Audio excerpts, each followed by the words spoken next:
there's something I think most entrepreneurs need to really understand, and that's how your most important decisions are made at the moments that you are experiencing the most fear.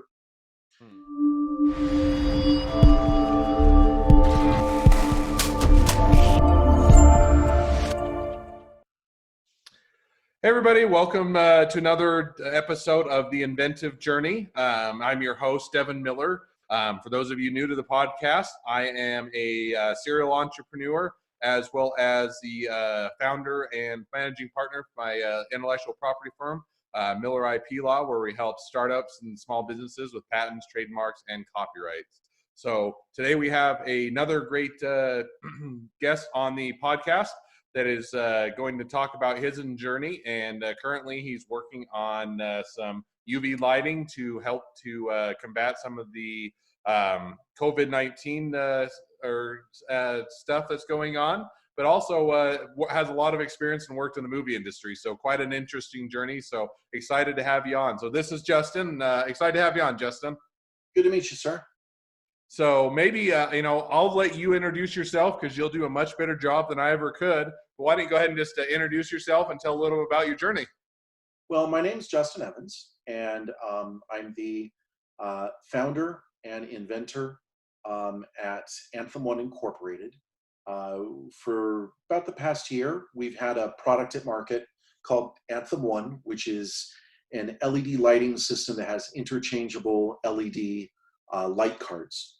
And but as the pandemic, as it became clear that the pandemic was going to hit U.S. shores, and that we had a very serious problem on our hands, our company did a very quick pivot and came up with this guy here. This is our first UVC light card. So this is a light source. That's how thin it is, and this light card outputs more UVC energy than any other device on the planet. And that's what our current focus is. So maybe and that's a great intro. So maybe now we jump back because that cuts to the chase and gives everybody where you're at today. But maybe get her back up. So you've done it. You started out in the movie industry, or did, and helped, and I think it was produce some of the movies, including the one on the poster behind you. And then you kind of decided to pivot and get more into the lighting. So maybe rewinding almost to when you were in the movie industry, what that journey was, and then how you got into lighting. So I went to NYU Film School and dropped out halfway through my senior year. My mother's still very disappointed about that and is looking forward to the day I go back and finish my degree. Someday, right? Someday. So, and I bounced around Hollywood and bounced sort of from job to job, working as an art director in video game companies or as a cinematographer or camera operator. And I got the opportunity to direct and be the cinematographer for my first feature film in about 2008. And spent the better part of a year prepping the movie and putting it together, and finished it in mid-2010. And it did great. It was in 46 film festivals. It won Best Picture 18 times. It had a very small theatrical release. But in the making of the movie, we found a massive bottleneck in the making of media itself, and it's all about the lights. We were about 3 days. No. Sorry, let me back up. About a week before we started shooting, we realized that Terminator Salvation had blown a power transformer, and it affected 1/3 of the power grid for all of New Mexico. New Mexico is a big state. Most people don't realize that it's the 3rd largest state in the United States. So it's not that much. A lot of people affected. Yeah, I mean, this is huge. And so it was causing rolling brownouts everywhere. And we had planned this movie for a location at an abandoned prison just outside of Santa Fe that had available power. And we were thrilled because every single circuit, because this used to be a former prison, was 40 amp or 60 amp power. And so we knew we could plug really, really big lights into everything. Home was prepped for this. And now we've got rolling brownouts and no power at all at our locations. So we're scrambling to get our hands on, a crystal sync generator, about 60 kilowatt generator. And Terminator Salvation is snapping up faster than my little team can get them. So end up driving about 75 miles away to a little town called Los Lunas, pick up a generator. This is the only one that's left. We get it. We managed to get it, but we're shooting the movie. Every day, I can feel my schedule slipping through my fingers. And by day 10, we were 3 days behind schedule. And for a little movie like that, it's death. Hmm. You could very well be in a position where you just can't finish the film. Hmm. And I'm not proud of this, but I'm going to be a very honest person here. I kicked a door off its hinges in front of one of my biggest. That's a pretty good or a pretty hard kick. Yeah, I was pissed, and I turned to my investor and I said, I don't want to be a filmmaker anymore. And Hmm. he said, what are you talking about? And I said, I don't want to do this. These lights don't make any sense. If Charlie Chaplin to walk onto this film set, he wouldn't understand the Red One digital camera that we're using, and he wouldn't understand a 50-inch television and the ability to edit in real time on a MacBook. All of that would blow his mind. But he'd look at the lights and he'd know how to use them, and all of his knowledge would still apply. And that Hmm. doesn't make any sense to me. So when we finished the movie and it was on the festival circuit, that investor, who also happened to be my attorney, he said, I'll give you a little bit of money. Let's get this out of your system. Mess around with whatever you want to mess around with, and then let's get back to making movies. And the prototype that I came up with blew his mind. He left his partnership at his law firm, cashed out, took a second mortgage on his house, and gave me the capital to start the business so that we could invent what is Anthem 1. Wow, well, he was all in then. He must have really believed in you. He was all in, and he's still our second largest owner. And when our payday comes, he deserves every bit of it, because his kind of passion and belief is very, very rare in investors, Hmm. and sobriety about understanding how money really works and how quickly you can burn through it is also rare amongst investors. And so if it weren't for him, I wouldn't be here. So thanks, Angelo. Hey, he deserves at least the thanks, if not nothing more. Yeah. That is a rare investor. I mean, a lot of times when you get investors, and I've worked with some great investors and ones that have absolutely been the ones that are in it for the long haul and are there with you, and you got others that are going to say, if this doesn't make me a return on investment within 6 months or a year, they start to get mad and get lawsuits and get people angry and everything else. So you can get on both sides. And it's always much better to find those investors that are there with you for the long haul. We had those investors too. We had some highly toxic investors that made this journey much more difficult and significantly less enjoyable. But luckily, there was a handful of really good ones that really understood what we were trying to invent, and we ended up doing more than we intended to. And so along the way, the critical change to our technology, we were just trying to make a modern LED-based movie light. That was our original ambition. And of course, we wanted to be best in class. Sure. So that meant I had to sort of reskill myself as an engineer, because one of the things I found, and I think a lot of entrepreneurs should know, if they get into doing a hardware startup, is that the engineers that will work for you as a freelancer are not the best. They're the people that couldn't get a job at a real company. And so most of the time, there's a rare diamond in the rough, but yeah, no, I completely agree. Yeah. Maybe there's a diamond in the rough. I was not lucky enough to find that. It takes a lot of going through the sand to find that one diamond. Yes. And so in particular, my experience has been American engineers tend to be extremely arrogant. So we did much better with electrical engineers from Eastern Europe and mechanical engineers from anywhere in the world other than the United States as freelancers. If I could afford someone who works at Apple, we wouldn't have been a startup. So, but where most people get stuck is they expect the engineers to do all the work. And engineers are not inventors, and they're not supposed to be. Their job is really to make sure that the invention is sound, but it's not their job to invent the invention. So for me to be able to really pull this off, I had to reskill myself. And so that meant buying dozens of books on Amazon, reading books on electrical engineering, watching hundreds of hours of YouTube videos, doing everything I could to get myself to a point where I could communicate effectively with mechanical, electrical, and firmware engineers. And that was a good part of the journey. And along through that process, one question kept coming up. question I kept asking, which is, why are LEDs permanently soldered into lights? Hmm. And the answer was always because that's how it's done. And what no one could quite articulate, but it took me a while, but I figured it out, is that engineers have a tendency to do what they were taught in school, which is what Sure. their instructors were taught, which is what their instructors were taught. And Yep. LEDs are still, from a conceptual standpoint, seen as a component that goes onto a printed circuit board. Yep. And printed circuit boards don't come in and out of systems. They're permanent. You screw them in or solder them in, they stay permanently in a system. So That's what it's they taught. That's what they taught me when I went to engineering school.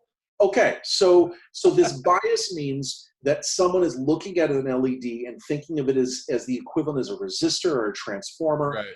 and it's just a component that goes onto a PCB. But we were looking at the LED in a very different way. We were seeing the LED as more like RAM or a hard drive. And we kept saying, why on earth would we build a device that had obsolescence of 12 months? We know that LEDs are improving on now a Moore's law like curve. It's not quite as exponential as Moore's law, but it's similar to it. And we don't want our customer to buy a system in, say, January 2019, and then regret that they bought that in January 2020 because now all of our LEDs are 15% brighter. And we thought, Yeah, well, or they have new wavelengths, so they have different dyes and all of that goes in. I work with one of the startups I work with does a lot with LEDs on more of a spectrometer type thing for medical measurements. So we could talk way longer than we need to on all the LEDs and intricacies of it. But that's completely so good. what we focused on was then a way to make the LEDs come in and out of the system. And that's what this is all about. So it turned out that the bias, this at its core is based on what's known as an LED COB. Hmm. And an LED COB is used in light bulbs across the world, all sorts of instruments. The company you just referred to might even use a small version of an LED COB. We wanted to turn that LED COB, though, into an actual end user product, something that was sleek and sophisticated, had an Apple-like feel to it, and could come in and out of the system. And so we're now patent pending on the technology that makes that possible. And it meant moving the positive and negative junction from the front side of the LED COB to the back, changing some of the internal electronics, and coming up with a method that would have this under both compression and conduction at the same time, but that could decouple so that you could pull it in and out like a video card.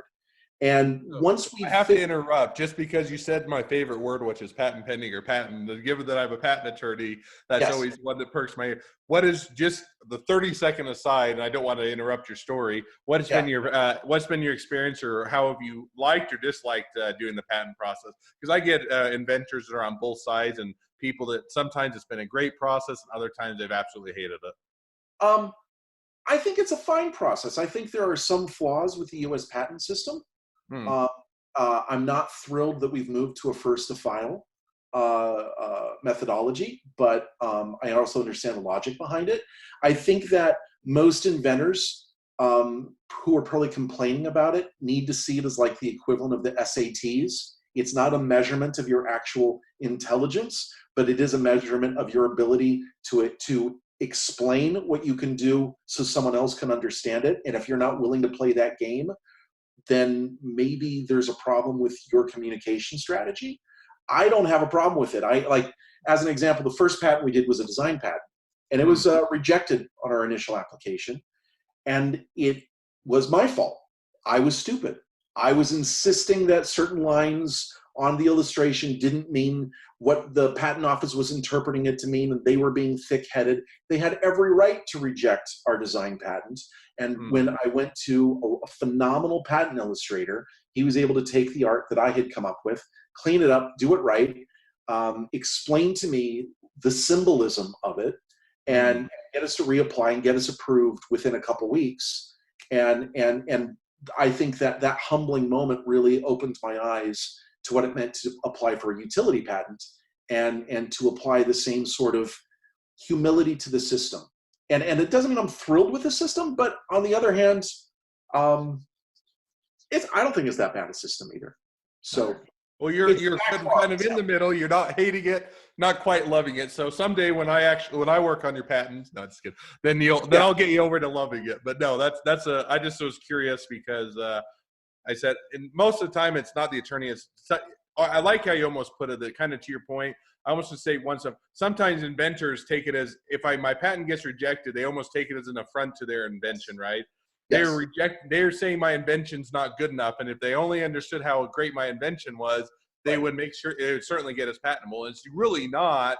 The examiner's not doesn't dislike or like your invention, No, and most of the time he could care less how you. It's more of, are you convincing him that what you're doing is different than what's out there, and if you can do that in the way that they want or they're used to, then the process goes well. And if you play, kind of, you said, they play by their rules, or put it in the format they like, it will go much better. If you don't, then it feels like you're kicking against a prick. So I like how you said that. absolutely. Uh, I think a lot of inventors, they think the invention makes sense in their head. They're done. There's nothing else to be done. There's so much. That's the beginning of the journey. Mm. And for me, a lot of it was becoming comfortable with the kind of language that is associated with patenting intellectual property, and getting to a point that I understood the difference between something that was clever and something that was novel. And that I could come up with many a clever thing, but that doesn't mean that any of those are patentable. It needed to be novel. Yep. And understanding on a gut level the difference between something that's clever and novel, and how to specify what novel is, because novel might mean, okay, I'm trying to patent something and I'm patenting this iteration of it within this specific application Mm. only. Yeah. And um, and then I think the last thing is any inventor should know is, even if you get your patent, who the hell cares if you don't have the finances to defend it in court? Yep. No, that's true. So all of this at the end of the day is just one small step on a very lengthy journey. No, And and I completely agree. It's the idea. Too often the idea, and we've got it way off the tangent. But I'd like to get back to your original story, but it's just one that I always enjoy. Hence why I'm a patent attorney. right, That you get too many inventors. Oh, if I just get a patent, then everybody's going to be knocking down my door to buy it or to get a license. And why that on very rare occasion, one out of a million type of thing does happen. Most of yeah, the time, it's a part that goes in your business plan or part of the full business. It's an important part, just like having marketing and financing and everything else. But you yes, have to say that it's a part of the business. You don't build a patent or a business around the patent. Rather, it's a part of it. So right, now that we jumped way down into a tangent that I thoroughly enjoyed. yeah. So one question I don't think we hit on is, so give an insight of how long were you working on this before you kind of got your first product? You're getting pre-COVID. We're getting ready to launch. Uh, I started the business in 2012, and Hmm. we did not have a viable product until 2019. So it Hmm. was a 7-year journey. And this gets to another part of what I think a lot of inventors and entrepreneurs, particularly hardware inventors, don't understand. You can have an invention, but that is not yet a final product. You can have a final product, but that product hasn't been designed for mass manufacturing. And you Hmm. can have a product that's designed for mass manufacturing, but you don't have the supply chain behind it to actually scale. And so we had to do all of that. So we not only did we invent the technology, but then I speak Mandarin, and I spent a tremendous amount of time. Oh, I do too. That's interesting. Sorry, Oh, I lived in 我Taiwan for a couple of years. 非常不 So. 好。我在北京两年，明白？Mingbai. 明白 All Okay. right. So we won't speak too much Chinese because that nobody else will probably get what we're saying. But yeah, so I served. In China will. I served a mission for my church in Taiwan for a couple of years. So I didn't go Oh, quite to China, but I was in Taiwan, which is both Mandarin. So. okay. So I built a global supply chain with factories in 5 countries, Hmm. and so that meant about every 3 to 4 months I was going to Shenzhen or Taipei for 2 to 3 weeks at a time, Hmm. and we had to do all of that to be able to build the technology. And I think perhaps the most interesting part of the journey was that, oftentimes the most enjoyable for me, because what I would find is that what an American engineer who had never worked in a factory because they saw themselves as a white collar worker and liked that they worked in an office and liked that they worked behind a desk, behind a computer. They'd never gotten their hands dirty and actually worked in, say, a CNC shop or a PCB manufacturer, or they'd never stepped foot into an anodizing facility. And so because of that, their idea of what tolerances were not based in reality. Yeah. So we would go in there and we would find it went both ways. What they would think would be easy was hard, and what they thought was hard would be easy. And so I spent a lot of time at our factories working as a day laborer. And I would show up in torn jeans and a t-shirt, and I say, I'm here just to work. And in fact, I'll show you one of the things I am most proud of. So this is a sample piece of aluminum billet that I hand polished at a mold making facility in Shenzhen. I was apprenticing under a master mold maker, and she's an amazing person. She makes maybe $850 a month and absolutely loves her job.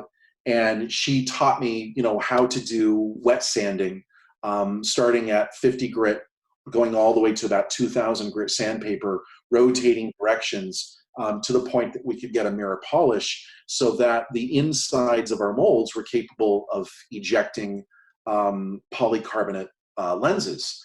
And if it were not for her education, I would not understand molds 1/10 as well as I do. It's her that really got me to get the process. How many days it takes? How many humans does it take? What can be roboticized? What can't be? What part's just an art? And you really do need to get an artist who really understands this stuff. And it was all of that kind of knowledge that I found was generally lacking amongst the engineers that I was working with. And it's the part of the journey that I absolutely loved. Well, that's cool. So now jumping forward, I think that's all very interesting conversation. I love to see the show and tell, so to speak. It's always fun to see what the things that you worked on as you went through everything. So now jumping forward, so you went through all of that work, left the movie industry after producing your movie, which I still have yet to see, but I promise I'll see it, or I'll see it soon. You can see it on iTunes. So it's, all right, I'll have to watch it. Mark Vaughn from A Walking Dead, James Cromwell from God knows how many movies, and Jason Moore from The Punisher. So that's a pretty good host of people that went on to, from your movie, went on to make a lot of other cool. Yeah, cool yeah. It's a little 1970s spy thriller about a KGB agent that's defecting to the United States. But once we realized within Anthem 1 that we had come up with a really easy way to get LEDs in and out of the system, we realized we invented more than we'd intended. The original goal was just so that you could pop it in and out like a video card or RAM. And when the next set of LEDs would be 15% brighter, you could pop it in, and your 200 watt system would still be 200 watts, 4.5 amps. But instead of outputting, say, 22,000 lumens, that would put out 25,000. Right. We realized we could have a relationship with every LED company on the world. And that meant that we started experimenting with what other kind of LEDs can we do. And we came out with a light card that's military grade, 940 nanometer infrared, an agriculture card. And theoretically, we'd worked it out on paper, medical grade sterilizing card. And the only reason we didn't do the medical grade sterilizing card at first is that the LEDs were ridiculously expensive. To put this into context, a single little tiny LED, one of these little guys, and this sucker has about 160 approximately on the surface. For our daylight card, our light card that looks just like daylight, those LEDs are maybe 5 cents. These are $15 each. And so it was so expensive, none of our investors believed in this. Every single one of them said it's a pipe dream. I don't know why you're obsessed with this medical sterilization. It's a very small industry. We don't want you to pursue it. And when COVID hit, I decided that I'd pay for it out of my own pocket. My wife was my greatest supporter, and we quickly put one of these into production thanks to our American Express card. And Thank you, uh, American Express. thank you, American Express, for being an investor, and thank you for my wife for believing in me. And to put this into context, our nearest competitor is a mercury vapor system that's about 3.5 feet tall, and it outputs 90 millijoules per square centimeter, or per centimeter squared, I should say, per minute. Let me repeat that: 90 millijoules per centimeter squared per minute. Okay. This outputs 2,850 millijoules per second. And Right. so what this does, when you get that kind of potency, this is the world's first mass volume sterilizer. We can sterilize not a little tiny surface, but an entire hospital theater, movie theaters, airplanes, shopping malls, restaurants, everything in our world that we're currently afraid to go back into, we can now sterilize in a very short period of time with nothing more than a blast of nearly invisible light. And we're conducting additional studies as we speak. We wouldn't make claims if they weren't backed up by a tremendous amount of research, but we've been very lucky to partner with Temple University, Mayo Clinic, and George Mason University. Temple has already come out with their initial results, and they found that from a 16-inch distance, Anthem 1 deactivated Zika virus in 15 seconds to a 3-log setting. That means 99.9% of all the viruses were eradicated in 15 seconds. And so it could be a tremendous game changer in how we re-sterilize PPE or EMT vehicles or elder care facilities. The list goes on and on. That's almost kind of the idea you could have kind of like metal detectors that you walk through in the airport. You can almost have sterilization that you just, if you're going to go into the, the elderly care or facilities or the nursing homes or anything, or into a shopping mall or that, you just walk through that. It kills at least everything on the surface. Doesn't kill it, inside of you if you're still sick, but at least sterilizes everything that you bring in and out. So that's really cool. One thing I do want to jump back in on is just that we glossed over, but I think that we talked a little bit before the podcast on, was that you had, a pretty good amount of clients built up, and you had some, fairly big names and everything else within the movie industry, or at least lighting industry for filming and that. And then you had COVID come along that basically everybody started dropping out, wiped it out and everything. So how did you react, or how did you decide to pivot, or how did you deal with that? It was devastating. As of January of 2020, our clients were so prestigious, and their budgets were so that they wanted to buy from us, that had we been able to collect on all those invoices, we would have had 9 months of operating expenses in the bank. And within 3 weeks, we went from having, these invoices that would have had 9 months of burn rate to having zero. It was a cliff. I'd never seen anything like it. We had the Olympics. We had the Final Four. We had a Waterberg. We have ongoing clients like the Canadian military, Ferrari, Walt Disney World, and every single one of these customers, one by one, said, unfortunately, because of COVID-19, we're canceling our live events for this year. We were just to the point that Steven Soderbergh's gaffer was testing our lights to roll out on a feature film he was going to shoot in Detroit, and then the movie was canceled. Doesn't need the lights anymore. And Ferrari wanted to light an entire fairway in Pebble Beach with a display of 50 Ferraris, and we were working through the whole process of how we were going to do this on battery power, so there'd be no cables anywhere. And suddenly the event's canceled, and the same with the Final Four, and the same with the Olympics. And so our business was devastated overnight. I don't know why I wasn't really focused on that. What I was more focused on was the promise of what UVC could do. Because as everyone kept talking about COVID-19, COVID-19, COVID-19, I knew that we'd always had this design sitting on the shelf that our investors did not believe in.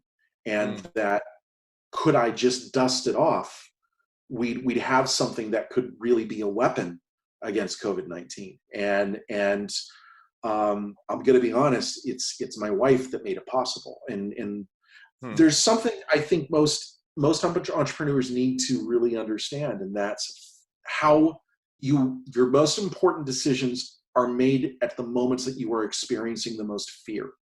Hmm. So I'm facing bankruptcy. We have no clients. I still have to pay rent. I still have to pay utilities. And my brain is fixated on how all of our bank account has been drained. Hmm. And it's my wife who says, if we're going to go bankrupt, let's run at that wall as fast as we possibly can. You need to dust off UVC. And I quickly spoke with a couple of my engineers in Taiwan, Hmm. and the sticker shock was astounding. And my wife and I suddenly knew that we were going to go from having zero debt to a tremendous amount of debt to get the first 5 of these made. Hmm. And she didn't even blink. And that's the reason our business got saved. Her rationality is what saved us. Well, that's an important partner to have on your team then. Yes, So absolutely. third thank you. First one was to your lawyer that was your investor. Second one to American Express, and third one to your wife. Although the wife is the most important, so we'll put that one first. This is said in a bunch of books, and I think every entrepreneur needs to know it. Your first and foremost business partner is your family. If they Like, are behind you on this journey, because it's not a fun journey. It's mostly pain. You're really saying to yourself, how can I go to bed on a bed of nails every night? If your family's not willing to go on that journey with you, you're never going to make it. And that I completely agree with. I just got really lucky that I married very, very well when I was 22. That's Hey, I'm right there with you. I married at 22 as well. So we both married at the same age, and we both got lucky with great wives. So I have yeah. a whole bunch of businesses I'm a part of, including my law firm, and my wife has been number one cheerleader and been great. And so I completely couldn't agree with you more that they are the number one team member that you need on your team. And if you don't have it, that you're setting yourself up for failure. And if you have a great spouse on board, it can make the complete difference. So. Well, we have run into the end of the podcast. There's way more things that I would love to talk about than we ever have time to, which is always how I feel. There's always so many interesting things we could dive into. And you kind of already gave what would be the number or the advice you'd give for startups. So we'll give that as the advice that the startup should take. But the other question I always do, and we'll kind of end with, is what was the number one or the biggest mistake or business mistake you made along your journey? And the reason is you always hear all the highlights, right? You get to hear the best things that people did. And I always made the right decision. I pivoted and everything went perfectly. And you never get to hear the mistakes. So what's the biggest business mistake you made? God, I made so many. Choose It's one not of the biggest. uh, uh,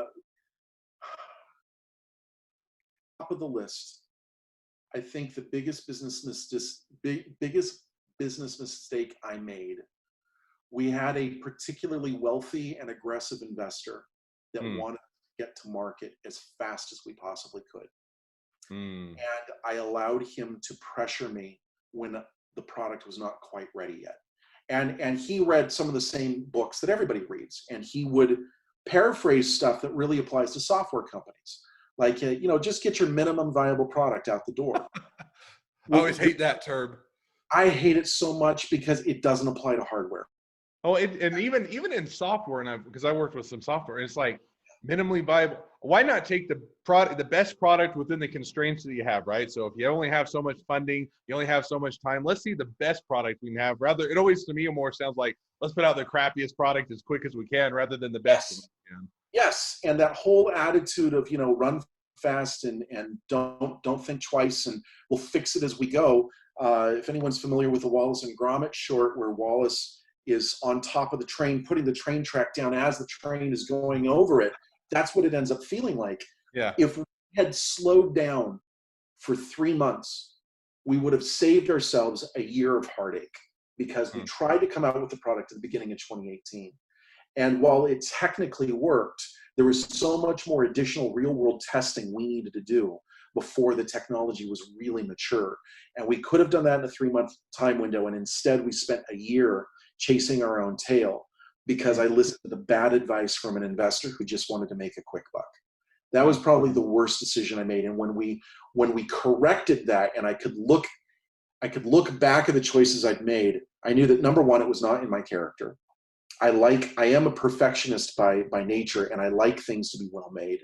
And number two, I'm a scientist by nature, and I knew that we had not done enough testing, and I had conned myself into thinking that he was right to come out with it prematurely. That's the biggest mistake I made. The second, I think, we pointed out, days when we had raised money, I paid, Hmm. and I didn't understand how quickly you're going to burn through capital. And I would hear from people, one of the dumbest things I've ever heard is, you're the CEO, you should be making more than your engineers. And I believed that in the first days of the company. Now, once we got to about year two, I realized my job is to make that capital last as long as it possibly can, because capital is precious, it's Hmm. hard to raise, and every single time you don't get the capital for free. It comes with a personality attached.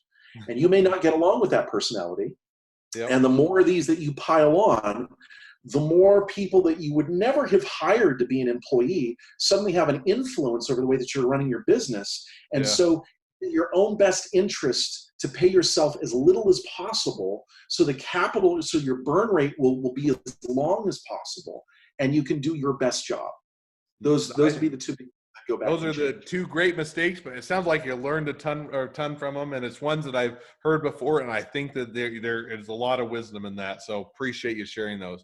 Well, we have run out of time, but I want to make sure before we end that you get that, for whether it's people that want to buy your product, want to get involved, reach out to you, investors, angel investors, the right type of investors if you need Sure. them. Whoever it is, what is the best way to get involved with you, or to reach out to you, or find out more about your company and your product? Customers who would like to purchase an Anthem One can go to anthem1.com, Mm. and that's ANTHEMONE.com.